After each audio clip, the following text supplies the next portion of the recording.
So hello and welcome back to the Market Greeks everyone, and I welcome you to the post-market analysis of Nifty 50 and Bank Nifty. So guys, as you know, today Nifty 50 has made another all-time high. It has crossed the level of 15,900 today. But if you'll acknowledge this fact and if you don't, then you can go and watch our previous videos जहां पर हमने clearly हमारा stance clear रखा है weekly और monthly basis पे। Weekly और monthly basis पे हमने कभी बोला ही नहीं कि निफ्टी ने या बैंक निफ्टी ने अपना जो आउटलुक है चेंज कर दिया है। दोनों पे ही बुलिश हैं, दोनों ही इंडाइसेस जो बुलिश हैं वीकली और मंथली बेसिस पे, और उसके कंसिस्टेंटली जो है काम हो रहा है, राइट। उसके अकॉर्डिंग ही जो है मार्केट में अभी मूवमेंट आ भी रहा है। जो हम डेली एनालिसिस करते हैं वो एनालिसिस होता है डेली ट्रेडिंग अपॉर्चुनिटीज को आइडेंटिफाई करने के लिए कि डेली बेसिस पे हम कहाँ शॉर्ट या कहाँ लॉन्ग कर सकते हैं मार्केट को, करेक्ट। तो इसको अदरवाइज मत लीजिएगा, ऐसा मत सोचिएगा कि मैंने कल आपको अगर शॉर्टिंग अपॉर्चुनिटीज के बारे में बोला था तो इसका मतलब ये नहीं था कि मैं ये बोल रहा हूँ कि निफ्टी 50 या बैंक निफ्टी के अंदर अब फॉल आने वाला है। मेरे सिर्फ जो कहने का मतलब होता है वो इंट्राडे पर्पस के लिए होता है। उसके अलावा जो मंथली या वीकली व्यू है वो हमारी जो फ्राइडेज को अपलोडेड वीडियोस हैं एनालिसिस की मार्केट की, उनको चेक करिए। वहां पर मैंने क्लियरली आपको बताया है कि किस तरीके से मार्केट के अंदर अभी जो आउटलुक है लॉन्गर टाइम फ्रेम पे वो बुलिश है और मार्केट उसके कंसिस्टेंटली परफॉर्म कर भी रहा है, ठीक है। तो इस चीज को क्लियर रखते हुए आज का एनालिसिस स्टार्ट करते हैं। तो सबसे पहले आप देखोगे कि आज जो है एक और इनडिसीजन का डॉजी जो है कैंडल मार्केट ने बनाया है। ऑलमोस्ट जो डिफरेंस ओपनिंग और क्लोजिंग के बीच में रहा वो 24 पॉइंट्स का रहा, और टोटल आज जो मार्केट ने ट्रेड किया वो ट्रेड किया है ओनली 60 to 70 पॉइंट्स की रेंज में, ठीक है। तो अब क्या कल होगा उससे पहले बात करते हैं कि आज हुआ क्या, और हमने जो कल आपको एनालिसिस दिया था क्या वो एनालिसिस सही था या नहीं था। तो मैं आपको बताता हूं, एक अर्ली टाइम फ्रेम पर लेके चलता हूं पहले। तो मैंने आपको बोला था ये जो पर्टिकुलरली लाइन है, एक और छोटी टाइम फ्रेम पे चलते, 5 मिनट पे चलते, क्लियरली दिखेगा। ये जो पर्टिकुलर लाइन है मैंने बोला था अगर इसके नीचे ब्रेकडाउन मिलता है तो मार्केट को शॉर्ट कर देना, ठीक है। और दूसरी लाइन जो है कल हमने यहाँ पे मार्क करी हुई थी और कहा था कि अगर इसके ऊपर ब्रेकअप मिलता है तो मार्केट को इग्नोर कर देना, ठीक है। ये चीज मैंने कही थी, आप लोगों को याद होगी, करेक्ट। तो अब आप लोगों को ऐसा लगेगा कि आपने तो कहा था कि नीचे ब्रेकडाउन मिले तो शॉर्ट कर देना और ऊपर जाए तो इग्नोर कर देना। ऊपर गया, हमने इग्नोर कर दिया, पर मार्केट तो बढ़ गया। तो कहां बढ़ा बताइए ना। मार्केट के अंदर जो मूवमेंट था वो तो 60-70 पॉइंट्स में था। निफ्टी 50 या बैंक निफ्टी के निफ्टी 50 में आप ट्रेड तो ऑप्शंस या फ्यूचर्स में ही कर सकते हैं। ऑप्शंस एंड फ्यूचर्स के अंदर प्रीमियम कब बढ़ता है ऑप्शंस का? जब बढ़ता है जब मार्केट में अच्छा मूवमेंट हो, वॉलेटिलिटी हो। पर आज कहां थी? 60-70 पॉइंट्स की रेंज में मार्केट मूव कर रहा था। तो आज तो और प्रीमियम ईटिंग हुई है मार्केट के अंदर। तो कितना अच्छा रहा कि मार्केट आज ऊपर अगर गया तो हमने उसे इग्नोर कर दिया। तो इंट्राडे पर्पसेस के लिए तो हमारी एनालिसिस एकदम परफेक्ट ही थी ना, राइट। और जो लोग लॉन्गर टाइम फ्रेम पे हमारी बात सुन के ऑप्शंस बाय करके बैठे हैं वो तो प्रॉफिट में रनिंग है, करेक्ट। तो एनालिसिस किसी भी तरीके से गलत नहीं जा रहा है, चीजों को लिंक करने की नीड है, राइट। और उन्हीं चीजों को मैं आपको लिंक करके आपके सामने जो है डिस्प्ले कर रहा हूं कि देखिए क्या हुआ। मार्केट ने अपर साइड ब्रेक दिया तो हुआ क्या, मूवमेंट आया क्या? मूवमेंट नहीं आया, 60-70 पॉइंट्स का मूवमेंट रहा। और यहीं अगर नीचे ब्रेक मिलता तो आपको एक्सपेक्टेडली 150 to 200 पॉइंट्स का मूवमेंट मिल जाता, राइट। तो आप लोगों का प्रॉफिट अच्छा हो जाता। इवन आप देखो जिन डेज मार्केट गिरता है, अभी भी आप देखोगे जिन डेज मार्केट गिरता है, इस फैक्ट को एक्नॉलेज करिएगा कि ये देखिए ये 11 जून को मार्केट गैप अप ओपनिंग हुई थी। ये देखिए फिर मार्केट किस तरीके से रेंज में रहा, राइट।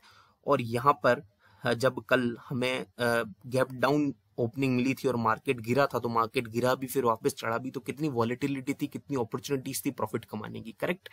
तो इसी चीज के बारे में बात कर रहा हूँ। इसलिए जो मेरा पॉइंट होता है, मैं क्यों शॉर्टिंग अपॉर्चुनिटीज ढूंढता हूँ ओपनिंग के ऊपर, वो यही होता है कि जिन दिन इस तरीके से डाउन साइड मूवमेंट आएगा उस दिन वॉलेटिलिटी रहेगी।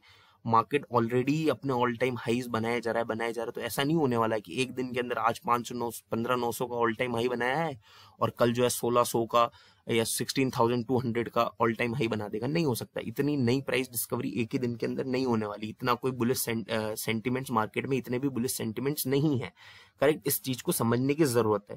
लॉन्गर टाइम फ्रेम पे डेफिनेटली मुझे भी अभी तक कोई ऐसे साइंस नहीं मिले जिनको देखकर मैं बियरिश हो जाऊं। मैं सिर्फ टेक्निकल एनालिसिस की बात कर रहा हूँ, सिर्फ चार्ट्स की बात कर रहा हूँ, तो ऐसे कोई भी साइंस मुझे नहीं मिले हैं, करेक्ट। पर इसका मतलब ये तो नहीं है ना कि मैं जो है इंट्राडे बेसिस पे भी मुझे बुलिश रहना पड़ेगा। इंट्राडे बेसिस पे तो मेरा एनालिसिस अलग हो सकता है। तो करेक्ट, आपको समझ में आया कि आज का अपना एनालिसिस वेस्ट नहीं हुआ है। अगर मैंने आपको कहा था मार्केट अपर साइड ब्रेक दे और मार्केट को इग्नोर करना, अगर आपने किया है तो आपने खुद के कैपिटल को बचाया ही है। करेक्ट। सो आई होप आप लोगों को ये बात अच्छे से समझ में आई होगी। अब हम बात करते हैं कि कल क्या होना चाहिए। तो कल क्या होना चाहिए, क्या ट्रेड हम किस तरीके से ले सकते हैं, उसके लिए मैं आपको डेली टाइम फ्रेम पे सबसे पहले एक कैंडल दिखाता हूं।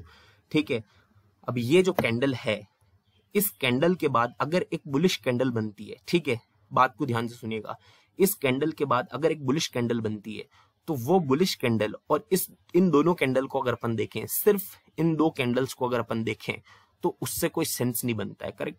इस कैंडल के बाद एक बुलिश कैंडल को अगर हम इस कैंडल और इसके बाद जो प्रीवियस ट्रेंड चल रहा था उस सबसे अगर मर्ज कर देखते हैं तो बुलिश कैंडल का सेंस बनता है। करेक्ट, पहली चीज तो ये ध्यान रखिए। और दूसरी चीज, अगर इस कैंडल के बाद एक बियरिश कैंडल बनता है या नीचे की साइड कैंडल बनता है तो सिर्फ इन दोनों कैंडल को, आज के कैंडल को और बियरिश कैंडल को देखकर भी हम बियरिश इंप्लीकेशंस जो है पिक कर सकते हैं। करेक्ट। तो ये चीज आपको आई होप समझ में आई होगी। ठीक है, तो कल अगर बुलिश कैंडल बनता है तो उसका मतलब ये नहीं है कि अब मार्केट बुलिश है क्योंकि इंडिसीजन के बाद बुलिश कैंडल बन गया, नहीं। हाँ, मार्केट बुलिश है क्योंकि मार्केट का जो प्रीवियस ट्रेंड है वो बुलिश है और वीकली और मंथली बेसिस पे आउटलुक चेंज नहीं हुआ है। पर अगर इस कैंडल के बाद बियरिश कैंडल बनता है तो हाँ, मार्केट बियरिश है क्योंकि पहले इंडिसीजन डॉजी कैंडल बना और उसके बाद उसका कॉन्फर्मेशन आया है, इसलिए मार्केट बियरिश है। ठीक है, तो डेली टाइम फ्रेम पे आई होप आपको कंप्लीटली क्लियर होगा कि क्या मार्केट के अंदर अभी जो आउटलुक है। अब अगर हम शॉर्टर टाइम फ्रेम पे ट्रेड लेने की बात करें तो ये इनडिसीजन का कैंडल बना है तो कल ओपनिंग किस साइड में होगी उसके बेसिस पे हम मोमेंटम ट्रेड ले सकते हैं। करेक्ट। अब मोमेंटम ट्रेड कैसे लेना है अपन ने, मार्केट के अंदर इंडिसीजन का कैंडल है, अगर मार्केट जो गैप अप ओपनिंग देता है, अगर मार्केट गैप अप ओपनिंग देता है तो गैप अप ओपनिंग देने के बाद क्या मार्केट के अंदर जो है हमें अपसाइड बैटिंग हम कर सकते हैं। पर ध्यान रखना मार्केट ने गैप अप ओपनिंग कितनी दी। अगर मार्केट एकदम से ही आपको लग रहा है कि यार मार्केट तो बिल्कुल ही 50-60 पॉइंट ऊपर खुल गया या 100 पॉइंट ऊपर खुल गया तो फिर जो है मोमेंटम मार्केट खा जाएगा।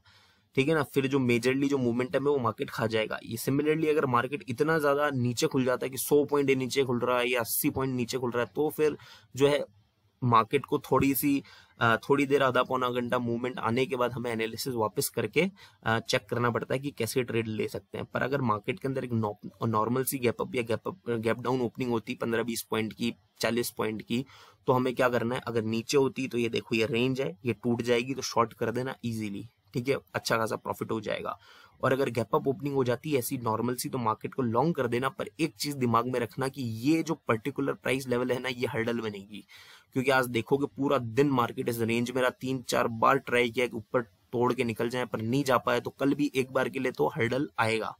हाँ, ऐसा हो सकता है कि डायरेक्टली मार्केट 50-60 पॉइंट ऊपर खुल जाए और इस लेवल को ही तोड़ दे, तो फिर वो अलग सेंस है, फिर तो हमें अपर साइड में ट्रेड लेना ही नहीं है, क्योंकि आपको पता है उसके बाद तो क्या होना है, या तो मार्केट को सिग्नल देके नीचे आएगा या फिर वही रेंज में ही ट्रेड करेगा। करेक्ट, ये चीज क्लियर रखना कि अगर बहुत बड़ी गैप अप ओपनिंग हो गई तो या तो मार्केट कोई सिग्नल देकर नीचे आएगा या फिर उसी रेंज के अंदर मूवमेंट करेगा जैसे आज कर रहा था। ठीक है, और अगर मार्केट में नीचे साइड मूवमेंट आई, इस रेंज को तोड़ा है, तो फिर मार्केट को जो आराम से शॉर्ट कर सकते हो 2% से 2.5% का टारगेट लेके। ठीक है, कोई इशू नहीं। तो आई होप निफ्टी 50 को लेकर एकदम चीजें क्लियर है, मंथली से लेकर 5 मिनट चार्ट तक क्लियर है, कोई डाउट नहीं है।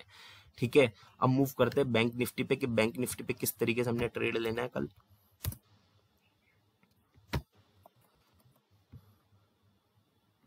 अब निफ्टी बैंक में जो है ना चीजें थोड़ी अलग है निफ्टी 50 को लेकर, निफ्टी 50 से। ठीक है, तो वीकली और मंथली पे तो मैंने बताया ही कि आउटलुक चेंज मैंने कभी किया ही नहीं, मैं बुलिश था और बुलिश हूं, अभी तक कोई सिग्नल नहीं आया। मैं सिर्फ ये बात इंट्राडे पे करता हूं।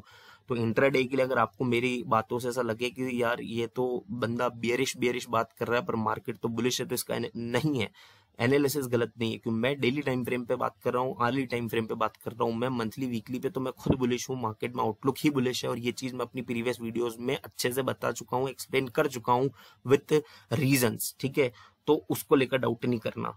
अब आप देखोगे कि बैंक निफ्टी में क्या हुआ, ये इनडिसीजन बना था, मार्केट गिरा था, हम भी शॉर्ट रहे थे, फिर देखो मार्केट ने वापस इनडिसीजन बनाया, थोड़ा बुलिश कैंडल बना दिया है। अब निफ्टी ने जो इनडिसीजन बनाया वो टॉप पे बनाया है, पर बैंक निफ्टी का देखोगे थोड़ा जो है नीचे गिरा है, पहले मोमेंटम डाउन साइड था और फिर इनडिसीजन बना है, तो अब उसके बाद में एक बुलिश कॉन्फर्मेशन आया है, तो डेफिनेटली हम डेली टाइम फ्रेम पे लिटिल बिट बुलिशनेस की तरफ टुवर्ड्स टिल्ट कर सकते हैं बैंक निफ्टी के अंदर, correct, on the daily time frame. Apart from that अगर हम बात करें कि कल हम किस तरीके का ट्रेड ले सकते हैं, तो 5 मिनट के चार्ट पे एकदम क्लियरली डिस्प्ले होगा वो।